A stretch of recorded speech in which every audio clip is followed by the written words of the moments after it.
Did Randy Orton just save the WWE from total domination? Because after John Cena's shocking heel turn and historic 17th world title win at WrestleMania 41, it looked like nobody could stop him.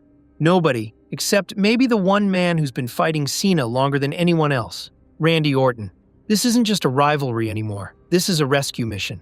Now, WrestleMania 41 just concluded, and you can have your opinion on whether it was good or bad. But one thing is for sure, that it was historic as Cena's 17th world title win shocked the world. Not just because of the number, but because it came with a heel turn that flipped everything upside down. Meanwhile, WWE left no stones unturned when it comes to further building up the storyline as we saw during the Monday Night Raw. It was nothing less than a booster shot to the events that had already happened during WrestleMania. Randy Orton has returned, and right in the middle of John Cena's promo, when we thought things couldn't get any more insane, Randy Orton came and dropped Cena with a thunderous RKO out of nowhere. Now we're talking a heel John Cena versus a babyface Randy Orton. It's like someone hit the reverse button on a time machine.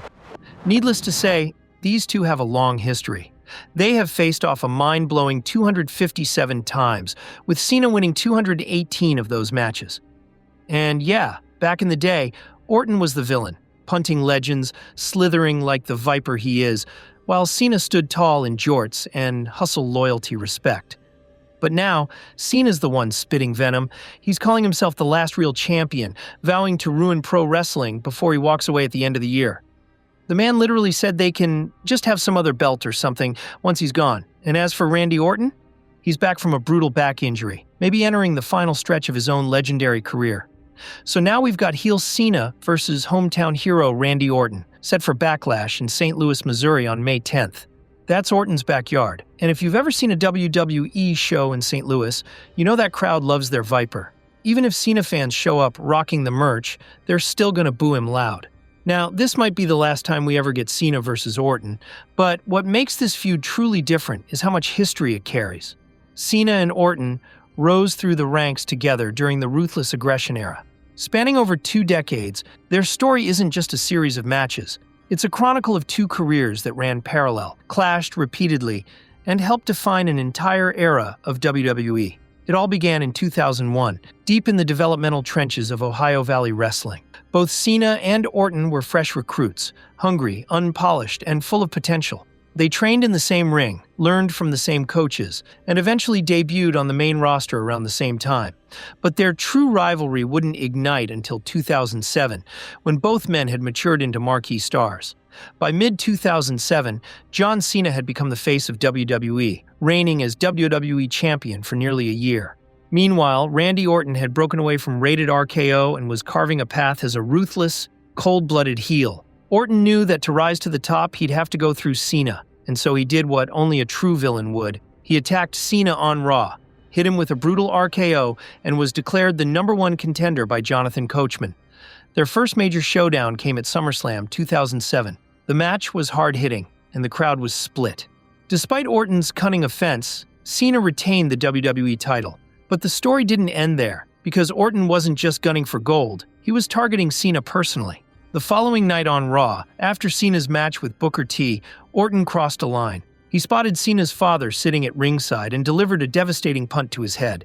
The rivalry had just turned personal. At Unforgiven 2007, Cena snapped, unleashing a brutal assault on Orton and getting himself disqualified.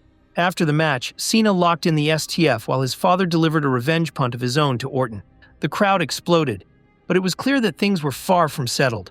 WWE announced a last man standing match at No Mercy 2007, but fate had other plans. Just a week before the pay-per-view, Cena tore his pectoral muscle during a match with Mr. Kennedy. The injury was severe enough that he had to vacate the WWE Championship. Orton was awarded the vacant title by Vince McMahon that night at No Mercy. In one of the most chaotic nights in WWE history, Orton lost the title to Triple H, only to win it back later that same night in a brutal last man standing match. Cena's absence left a void, but Orton used that time to cement himself as WWE's top villain. Then came Royal Rumble 2008, where Cena made a shocking return as the 30th entrant, months earlier than expected. The Madison Square Garden crowd erupted. Cena won the Rumble, and rather than wait until WrestleMania, he demanded his shot at Orton at No Way Out 2008.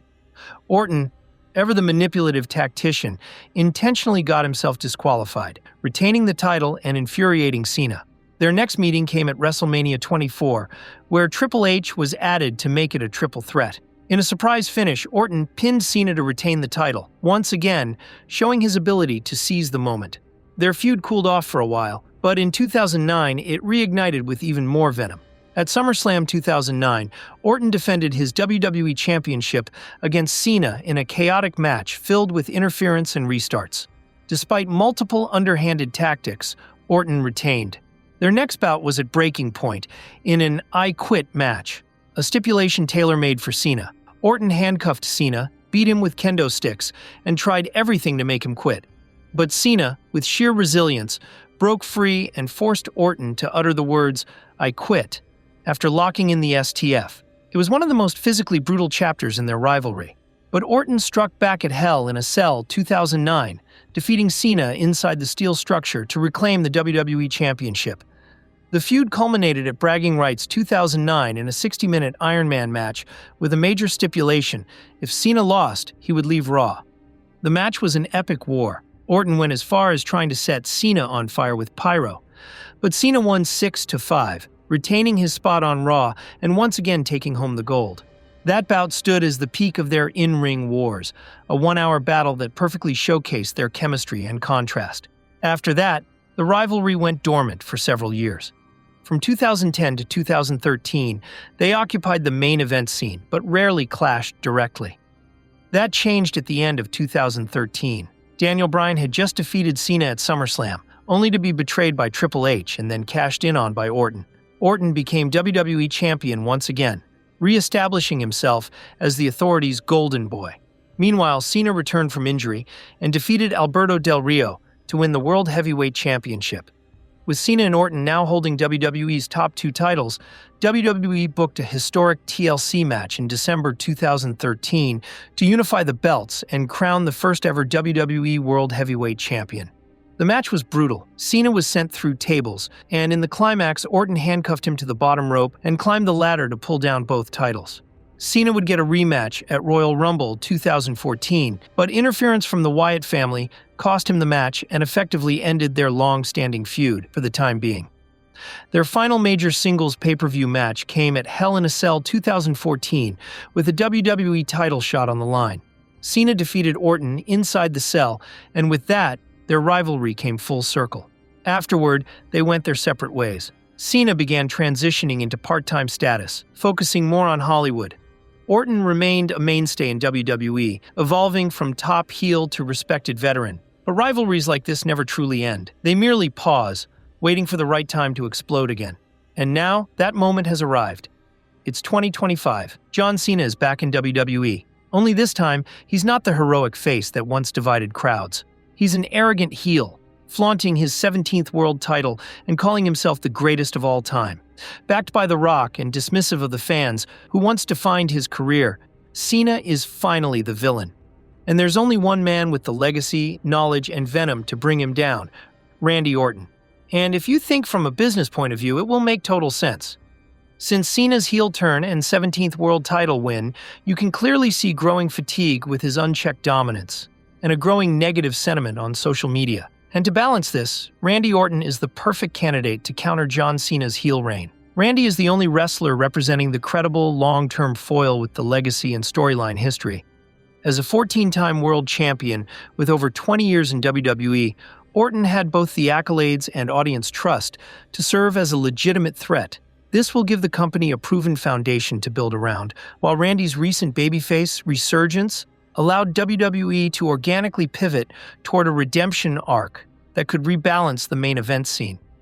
This time, the roles are reversed. Orton, once the most sadistic man in WWE, is now the fan-favorite veteran. The crowd cheers him, respects him, but make no mistake, he's still the Viper. He still knows every weakness Cena has. He's been studying him for 2 decades.